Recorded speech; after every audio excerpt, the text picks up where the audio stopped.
Amelia एक छोटे शहर की लाइब्रेरियन थी, जिसे भूली हुई चीजें इकट्ठा करने का शौक था। पुराने पत्र, गलत जगह रखे बुकमार्क और किताबों के पन्नों के बीच कभी कभार दबा हुआ फूल।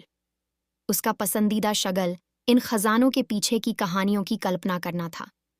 इलियट, एक घुमक्कड़ संगीतकार, एक बरसात की दोपहर उसकी लाइब्रेरी में ठोकर खा गया।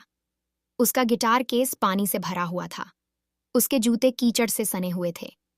वह किताब नहीं, बल्कि तूफान से बचने के लिए आश्रय की तलाश में था। अमेलिया ने उसे लक्ष्यहीन तरीके से ब्राउज करते हुए देखा और काउंटर के पीछे अपने स्टैच से उसे एक कप चाय दी।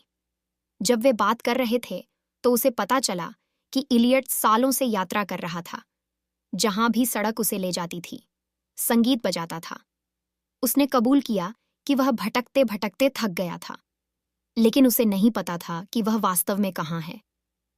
अमेलिया ने कहानियों के प्रति अपने प्यार को साझा किया और बताया कि कैसे उसे छोटी, भूली हुई चीजों में जादू मिलता है, जिन्हें दूसरे लोग अनदेखा कर देते हैं। जाने से पहले इलियट ने एक कविता की किताब उधार ली और अमेलिया की पसंदीदा दबा हुआ डेज़ी में से एक को यादगार के तौर पर अंदर रख दिया। सप्ताह बीत गए और इलियट वापस लौटा, इस बार एक गीत के साथ जो उसने उनकी बातचीत से प्रेरित होकर लिखा था। उसने लाइब्रेरी में उसके लिए यह गीत बजाया। उसकी आवाज कोमल लेकिन भावनाओं से भरी हुई थी। गीत में दो आत्माओं की कहानी बताई गई थी जो एक दूसरे में घर ढूंढ रही थीं। इलियट नियमित रूप से मिलने आने लगा। हर बार एक गीत, एक कहानी या एक याद लेकर आता था। बदले में अमेलिया ने उसे अपने द्वारा एकत्र किए गए खजाने और अपनी कल्पना की गई कहानियां दिखाईं।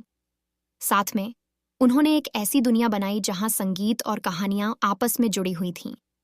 एक शाम सितारों की छत्र छाया में इलियट ने फिर से गीत गाया, लेकिन एक सवाल के साथ इसे समाप्त किया।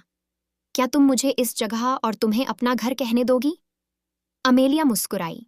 उसका दिल भर आया और उसने जवाब दिया, तुम पहले से ही हो।